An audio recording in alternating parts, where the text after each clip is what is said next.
Good evening and welcome to the Design Talk tonight. It's delighted to have you with us.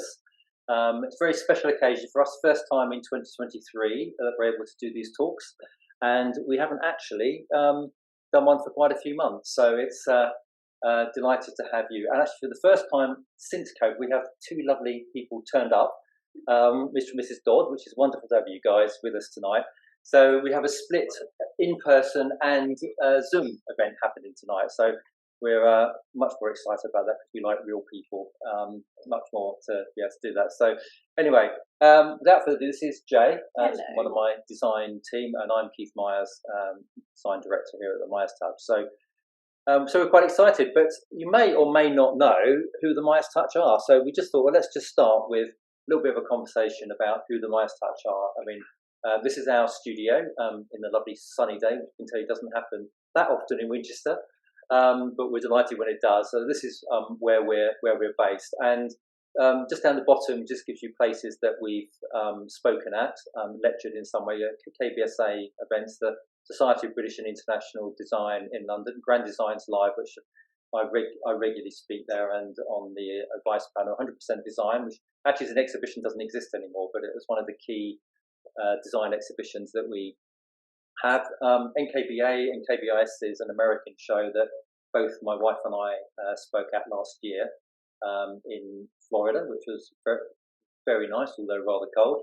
And the Home Building Renovation Show, which we actually are speaking at on Sunday. So if you are coming to Farnborough to the Home Building and Renovation Show, I'll be speaking there on our kind of signature talk called Creating Kitchens with Light, Space and Laughter, and you're welcome to join us there.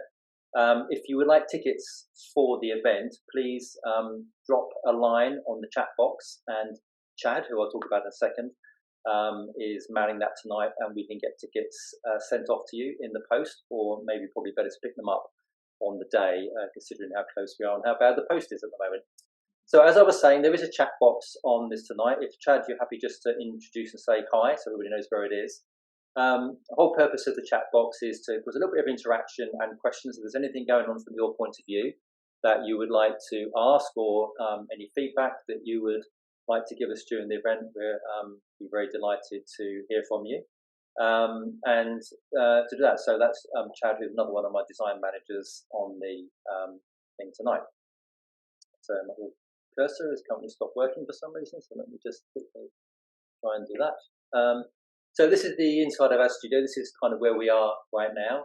Probably sunny day. And actually, we're talking in a minute about all our displays are up for sale, and this is the very last one at the moment that we have to move. So if you're interested in that sort of display, then come and talk to us, because that will be going out probably towards April, May time this year. So I don't know if you're aware of House. I just wanted to talk to you a little bit about the awards that we have here for House. You can see we've consistently had the Service and the Design Awards for House over the last 6 years. The Service Award is actually clients who are responding on House with a rating, and 5% of House subscribers worldwide can get a Service Award. And the Design Award is actually, we have less control over that. That's how many people download photographs of your projects to their ideas book. And again, that's only given to the top 5% of designers globally. If you have both awards, you're in the top 2% globally from that. So we're obviously delighted to have that particular award. We basically have 4 suppliers that we use, and they're all basically at different price points and also different design styles. This is Eggersmann, which is a premium end German kitchen company. We really like it. It's very flexible. Some of the materials that they have, absolutely beautiful. And one of the things that we are finding at the moment is there's a lot of clients who are, sorry, let's go back on that, going the wrong way. There's a lot of clients who are looking for a lot of flexibility around materials and looking for certain things that are a little bit out of the ordinary, rather than just the off-the-shelf stuff that we get with a lot of suppliers. So this is a great product for us for doing that. This is Mobile Life, which is our own brand, which is more of a middle market German product, so a little bit more cost effective. where we're looking for a better price from an Eggersman point of view. And then we've also introduced an Italian company called Copac Life. And one of the things that the Italians are really, really good at is some of their door styles, design, and some of the unique things they do are remarkable. We all know that Italians kind of lead the world very much from a design point of view, and this really hasn't stopped with this type of product. And then our own bespoke range, we do a number of custom projects. This is obviously an in-frame shaker. This is all handmade and completely to order. So sizes, materials, and uses is absolutely possible. But also we do some kind of custom type things as well, which you'll see shortly when we come to some of Jay when she talks about the boat. Just to introduce you really to, this is obviously a bespoke project that we have done for our clients. We just won a couple of months ago Kitchen Design of the Year with this project, which was a great delight, and obviously it's a very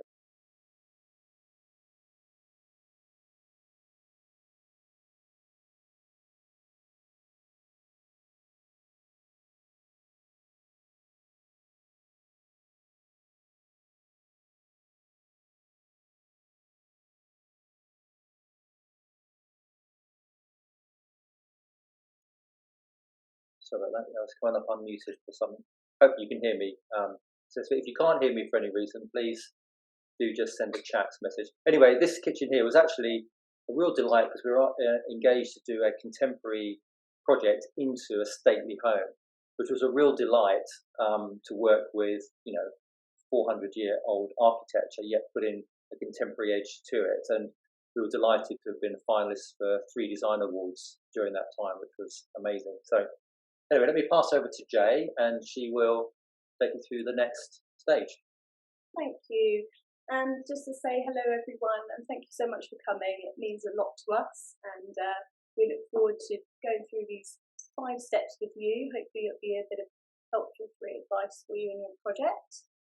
So as you probably know, as you're here tonight, you have an idea or a need in your space. So that could be many different things. Perhaps it's a more functional thing, you haven't got enough storage or work surface space, or your lifestyle has changed and it's a little bit more of a holistic approach for you. You haven't got the connectivity of your home, children getting older, and everything's a bit of a mess and you need to reconfigure the space perhaps. So there's always an idea or a need at the beginning of the project, and this is how we tackle it with you. So any project, whether it's big or small, thinking ahead and getting an idea on when you actually want to achieve the project is a great way to start, because it kind of gets you into the momentum of the project. Think, right, okay, let's try and get this done by Christmas or by summer 2020, 2024. Get what year we're in now? 23. So what we do next year, some of them take a year. So thinking ahead and taking the right steps to make sure that you're reaching that goal as a family or as a team.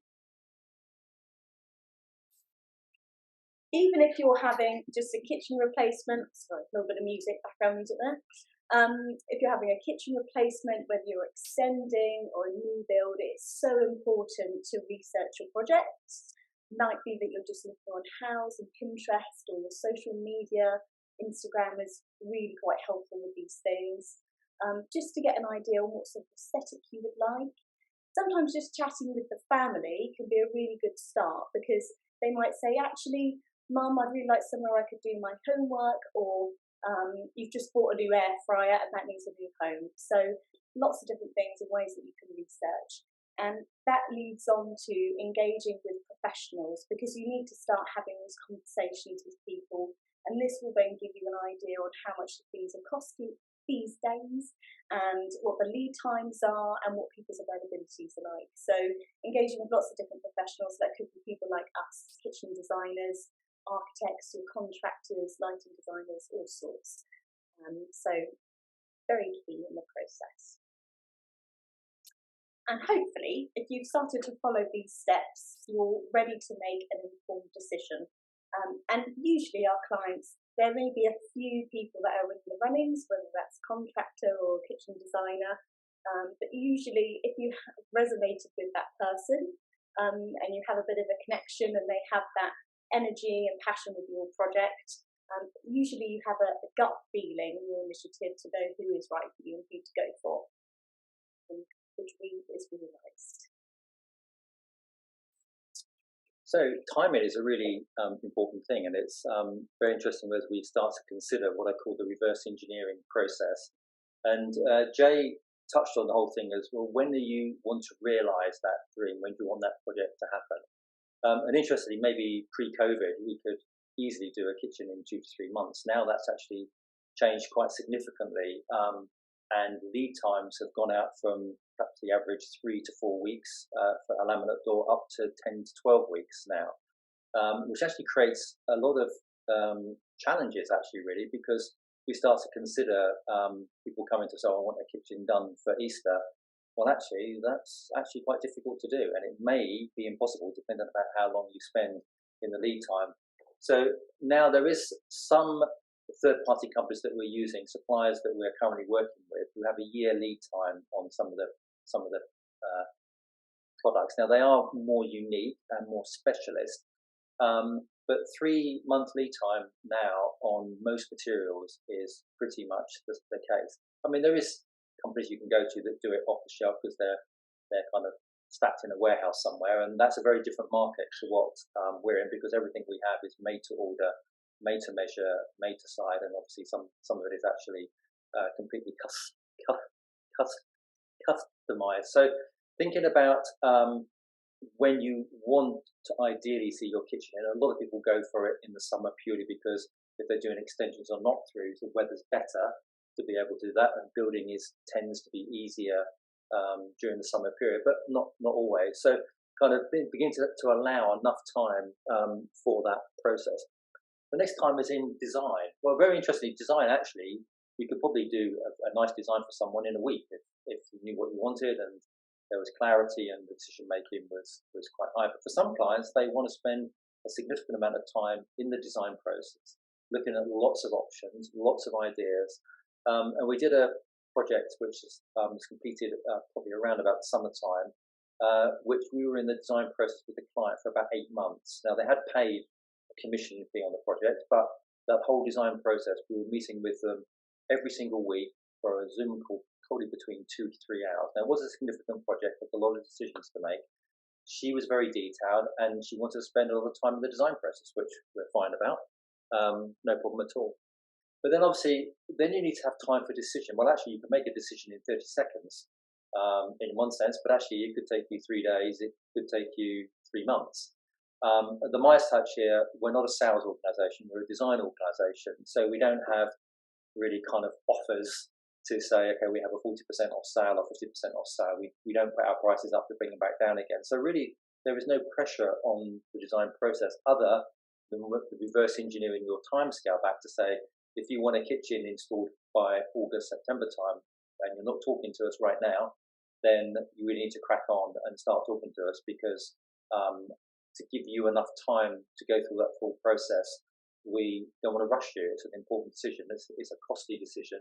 The amount you're going to invest in your home, and you want to get it right. Once it's installed, it's not there to be replaced or changed. And that comes on nicely to install time. How much does it cost to them? So how much time does it take to install a kitchen? Well, if you have pre-manufactured worktops, you can probably install a kitchen to a pre-prepared room within a week. No problem at all. Even with stone worktops, they can be pre-manufactured, and a number of our suppliers will do that for you. But actually, generally speaking, installation time takes at least 3 weeks. If you're templating the stone, some of our projects can go on significantly more because they have bespoke items that need to be templated in advance, and then it can take 6 weeks to construct it. And we have had kind of projects running 2 to 3 months from an installation point of view. But that is unusual. Most kitchens are installed around the 3 week time with normal stone worktops. But when you start to add all these times together, 12 weeks here, 3 weeks here, 3 months for design time, you suddenly begin to realise that if you want it by a certain time scale, then roll that date back and then see when you need to start on the kitchen, and you'll be surprised how quickly now that needs to be looked at. This is a lovely example. It's in Beautiful Kitchens magazine that we did. Great little kitchen. And when we went to do this photo shoot, it was about a year after the clients had commissioned us for it. I said, is there anything that you would change, anything that you would do differently? And actually, when we arrived at this project the very first time, the building was built, the roof was in place, and it was basically just a shell. And he said, yeah, he said, what I would have done is I would have engaged you earlier in the process and actually before we started building the building. Because what you can just see here, see where the island is not lined up with the window. Now, when he designed the building with the architect, you come in the front door, it's a big house, this, you turn right, and there's this passageway that runs basically right the way down to this archway with that seating area, glazing on the side, and then that window is dead central to that whole opening. So you have that whole alignment all the way through. When we actually got to design the kitchen, he realised in the design process that that wall on the right-hand side where those tall black units are needed to be 0.5 metre larger in order to get that island to line concentrically right the way through. So although it seems very minor, and to be honest, you could probably walk into that kitchen and not know it, the client realised that if he'd engaged us before he started building the building and we got the designing concept right, then that could have been adapted and that could have been changed during that process. So in one sense, it's never too early to start talking to us, but obviously there's a point we get to when we need a commitment to be able to work further on a project. Great. Thank you. Okay, going on to research and discovery and coming back to that need that you may have in your space. So our lives are changing, have changed quite significantly since COVID, and we generally be getting more and more open plan style kitchens in our lives. So people want to have that connectivity through the home. So a lot of people now are extending or knocking through walls to create a nice open space in the heart of the home, or as we like to say, the hub of the heart. So you can walk into that space and feel an absolute delight when you walk in. You've got exactly everything where it needs to be, the families around. So there's always a need, and what you need to identify exactly what that is. What do you need from us? What do you need from your professionals? I mentioned delight. So as an example, I'm working with a really lovely client at the moment, and we've been working together for probably coming up 3 months now. And she's a really fantastic, interesting client. She's got some really interesting hobbies. And one of the main things that she's interested in is tea. She is a tea connoisseur, and her family run a tea business. So it was very important for her to have a lovely tea station. She's also quite a little lady, so it's been a real struggle trying to get the right heights for her. So finding different bits and pieces that will bring her to light has been really lovely process. So, for example, we've got a kick plinth, so she can actually reach the top of her cupboards, and she's using that whole height for storage.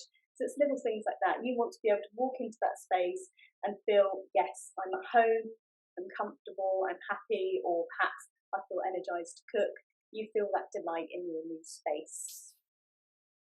And you want the people who are helping you design your new space and building your new space perhaps to share that delight with you and the enthusiasm. So when you start looking for some partners, ideally you want to resonate with them and you want them to have that passion and enthusiasm that you share.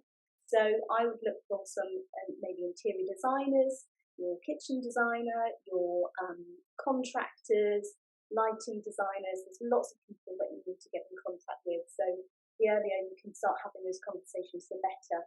And as I said earlier, usually our clients have a gut feel of who's right for them. But yes, so you can get those implemented and you can get the ball rolling. And obviously, in this research period, the design talks that we offer are really helpful for advice.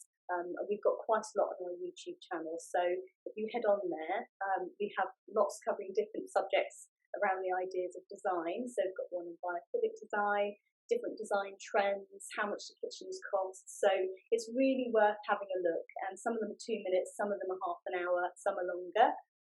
And you'll see on there as well the light, space and laughter talk, which is actually really quite important for in our business, that Keith will also be hosting at Farnborough. So on Sunday, if you are around and interested, then you can see it a live one at Farnborough Home Building Renovation Show. So please do get in contact with Chad if you'd like to see it live. It's really quite interesting, but is available on YouTube.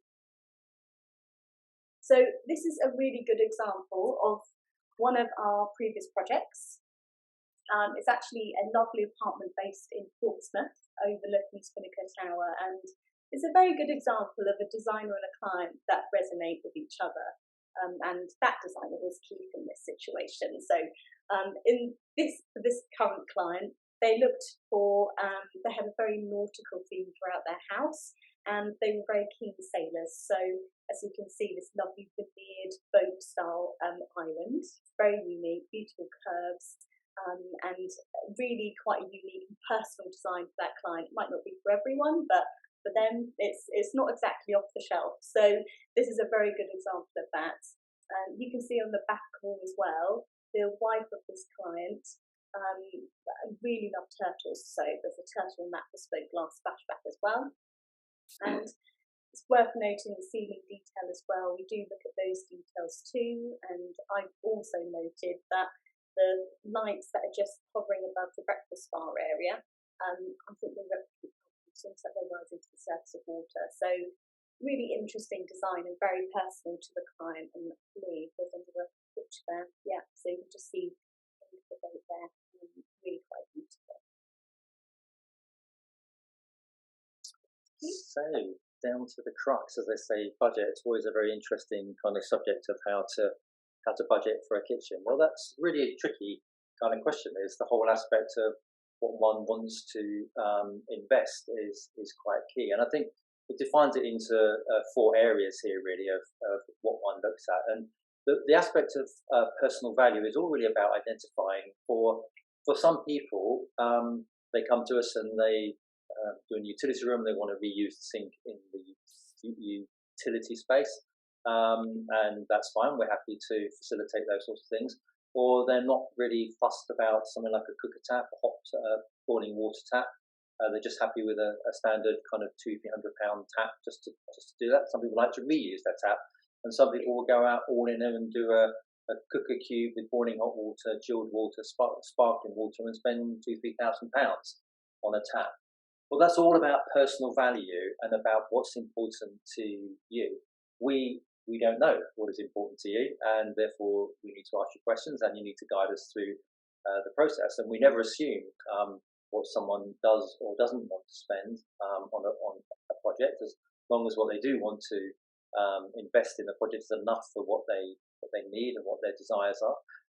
Right now, obviously, we're experiencing quite significant price changes, so therefore that is a bit more tricky to deal with, because even with us, we're catching up sometimes. But I think things, when it comes around to doing it, is looking at what things are really important to you and where might you want to invest in, for example, particular types of finishes on the door or appliances or stone or a mixture, and trying to make sure that all kind of sits the tension between the two quite well. And I'll touch briefly on what we're experiencing with costs at the moment. I mean, we all know that everything is going up at the moment. Construction industry is absolutely not immune from that at all, and we've seen in certain construction things, certain materials going up by sometimes well over 50% in 2 years. We've seen year on year in kitchens from December 21 to this month, we've seen a 30 to 35% price increase. Well, that's quite significant. If you had a budget for a project with an extension of £250,000, you're literally having to add 50% to that, and nobody has that amount of cash just stashed under their bed waiting for it to happen. So it's been really tricky about having to value engineer projects and starting out and getting things with correct expectations. That's one reason why we have a number of kitchen manufacturers at different price points, because some people have had to effectively re-engineer down to be able to achieve what they want, and some haven't. Some are quite comfortable and have gone up, but it does allow us to be able to do that. But I think with everything obviously going up at the moment, being able to identify that and get that sorted, we're quite okay. Most prices go up around beginning of the year, which we've just experienced. So prices hopefully are fairly stable over the next timescale, but one never knows. The other thing I think, is about when people come to us and we kind of say, well, what investment do you want to make? What budget do you have? In some sense, people don't know how much they need to spend for what they want, and I think that's completely understandable. Our daughter right now is wanting to do some work on her house, and also, even though we're in the industry, we really don't know how much it's going to cost to do it. So we're asking for the quotes and getting a feel of what it is. And okay, have we got enough? Have we not got enough? Do we need to down spec? Do we need to kind of buy some stuff second hand? And obviously, it's her first apartment, so she's not washed with cash, as it were. So we kind of define really the budget into two ways, and there's kind of, I think, two ways that one can quote it. The flexible way is how we identify that is that a client comes in and says, look, I kind of want what I want. I don't know how much it's going to cost, but I'm only doing this once. We're retiring. This is our kitchen for the rest of our life, and we kind of want what we want. So therefore, I want you to think about it, use your creativity, create something. And within reason, obviously there is always a limit to a budget, to a project, how much people actually have. And we say, okay, let's design what we want, and then we'll look at the price, and we say, okay, are we happy with that? And if not, then we kind of engine it down a bit. And if they're happy with it, then sometimes they even add more on, because in their mind they have a kind of an indicative feel of where they might like to be. So there's this whole aspect of working a budget based on this particular thing of being led by the design and kitchen that a client desires. The other way is clients come to us and say, I've got a fixed budget, my budget's 30,000, my budget's 50,000, whatever it is, £100,000, and I can't go over that, that's what it has to be. Well, we know that in advance, that really helps us in the material choices that we have, the things we introduce you to, and how we do that. So the difference between 30 and 100,000, for example, is massive. And it's not fair to the client, you guys. It's not fair to us to design a £100,000 kitchen with a 30,000 budget, or vice versa, design a £30,000 kitchen when a client has a £100,000 budget. Very different type of thing. So working through the costs is really important. Clients will say to us, well, if I give you a budget, you'll just match the kitchen to that budget. Well, in an element, there's truth in that, because obviously the budget does depict certain type of materials that are available, and to that, a simple way to view that would be appliances. Here we do Siemens, Miele, Gaggenau, Wolf Sub-Zero, and that means you can get an oven for £500, £600, or you can be paying £8,000, £10,000 for an oven. It's fundamentally the same thing, but it does cook food. So budgets are quite key when it comes to that point of view. So rather than just a client thinking that we're just going to put a kitchen in and just increase our margin or something in order to meet a budget, which we don't do, we're very clear on that. How do I know what my budget needs to be for what I want? And that's what I call chunking the budget. And really, we break a budget down into 5 areas. Now, you can do it either way, whether it's flexible or fixed. You can say, I'm going to fix my budget at X thousand pounds. Let's just say £30,000. And then I'm going to divide that into 5 segments. Or you do it the other way around. I'm going to divide it into 5 segments to see what the outcome is at the end of the day. But remember, whatever your budget is, it's like the credit card bill. It's all the little decisions that all add up to give you the final number. So when you come to chunking the budget, first thing I say you suggest to look at is your appliances. That's quite key, and you can now go online and you can go to a website and you can choose the appliances you want. We're competitive with online prices, so you come back and you have a budget then £5,000, £10,000. You can go onto the dealer website. They have a little product guide that helps you choose things based on your requirements, and then it can give you a little list at the end that you can bring in to say, okay, these are the appliances that I've chosen. This is what I want. And you could be £10,000 or £15,000 with that, or you could go to Siemens and be at £5,000, but helps you to begin to identify what that's going to be. Next area we say is worktops. Now, worktops could very easily be a laminate. It could be the very basic end of going to be in Heuristic Road and just buying that type of product, or it could be going to some lovely granites or composite stones. Decton type stones, some of the really exciting things, but some of them come at a price. But you can begin to identify a budget of £3,000, £5,000, £10,000 for your worktops, and you're beginning to given us the guidance to be able to do that. The next item we talk about is accessories. That's things like sink, taps, wine fridges, waste disposal units, bin systems, lighting, all these kind of things that actually can end up costing a fair amount of money. So it's worth then just identifying how much you'd like to limit yourself to that if you're doing the additive way. If you're doing it the other way, then you start with your budget of 30,000, and then you have to create things that, okay, I can't spend any more than that because I'm going down. And then the fourth one is installation. And to be honest with you, the way we charge for fitting is we charge a flat rate per unit. So if that unit costs £100, £500, £1,000, or £10,000, it doesn't make any difference because the labour to fit it is the same. Labour is more costly because rates have gone up in construction, and that's really reflected in fitting costs as well. But actually, we've done 4 areas right now, and we haven't talked about furniture, which is the kitchen units that we're talking about here. So actually, from our point of view, we have, like I said, we have 4 different kitchen suppliers. Within those kitchen suppliers, there's different ranges from door types from 0 up to 9. And also there's other things you can add into that with regard to metalwork, drawer inserts, things that which can increase that. So actually, when you have looked at those first 4 sections, if you had a £30,000 budget, you could already spend £20,000 on that, which gives you a £10,000 budget for your furniture, which then really clearly starts to explain that way to be able to do that. So you have some way of roughly, indicatively having some control of what you think your budget needs to be.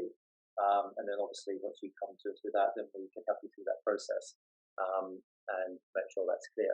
This is just a lovely example here of a client who we were invited to go and quote. There'd been a design done by another kitchen company who already paid a small deposit for it as well. But in the 6 months that he'd had, there was a very significant price increase that he wasn't happy about taking. So he asked us if we would be happy just to quote for this kitchen, and we quoted for it, which literally, you see that black bar on the table with kind of from everything to the right of that from a kitchen point of view. We gave him a quote, and it was similar sort of price to the other company based up in Newbury. And he said to me, if you'd been involved in this project from the beginning, is there anything that you would have done to change to make the space different? And I said, well, I can answer that question for you, but it will cost you more money to do what we're talking about. He said, okay, well, that's fine. I'm happy with that. I want the ideas. And on that left-hand side there of that black bars in the middle, there's a funny little line just gone across there. Where that's come from? Very odd. We do have a very strange old thing sometimes, don't we? That whole brown side was actually a square utility room built to that, which is literally 2 meters off of that wall, and which would basically be right in the middle of where that dining room table is, and the dining room table was to the right-hand side. And I just said to them, I said, it's the wrong place for a utility space. I said, can we get it anywhere in the house? And they ended up doing it upstairs. So we created this lovely wine area, and we created this whole great big long run of the freezer, the wine space and glasses, and there's a pocket door system for breakfast area, and then running into the kitchen. It allowed us to move the dining room table over to the left. As you came in the double doors into the room, you didn't trip over the dining room table right in front of you. You have this lovely open area that you can see on the right-hand side because we're pretty much standing where the door is. And when it was installed, it actually came to our dining club here and was just saying how it completely transformed the way, and they're so delighted they didn't go with the original design, which actually was by an architect. So make early commitment is underlined. It's underlined. Well, yes. Moving on to making early commitments, and hopefully if you followed some of these steps, you will have a little bit more clarity, and you may be ready to start making some commitments to different professionals. So it may just be the kitchen designer, it may be your contractor, and whether you're happy with what your architect's laid out. So it's really important to make people aware that you're happy to commit and sign up as a client with whoever you're looking to partner up with. So having that partnership, and like I say, somebody who's of on the same page as you, and you think, yeah, this person's the right person for me, let them know. And then that means that there's more freedom to create designs. You can then start scheduling in install dates. As Keith said, the whole problem with appliances at the moment in lead times, the earlier you can get your order and the earlier we can get those orders in for your appliances, and we can start ticking along with the design process still. So there's a real benefit of making that decision early. And it's good to keep in mind that once you've made that decision, you're going to free up some headspace, and that can be really beneficial in our busy lives, whether it's, freeing up headspace to then put more energy into your own hobbies or another area of the project. And it can just make life a little bit easier when you're not carrying some heavy decisions on your shoulders. So if you can make that decision early, go for it and get the ball rolling, and then hopefully get your project done in time.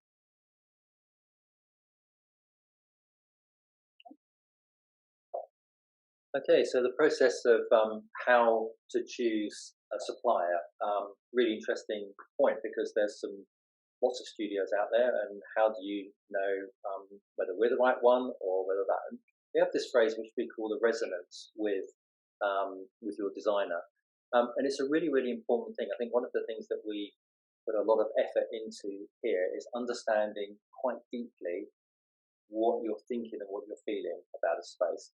And actually, one of the primary questions we often ask people is, how do you want to feel when you walk into the space? And for some people, it completely throws them because they're really thinking practicalities. But actually, good design has a real emotionality about it. And often we have clients walking in the studio here, and they come and say, oh, wow, this is just so peaceful in here. I just love it in here. It's really lovely. At the moment, it's not very peaceful because we're changing displays. So it's been a right old mess the last couple of days.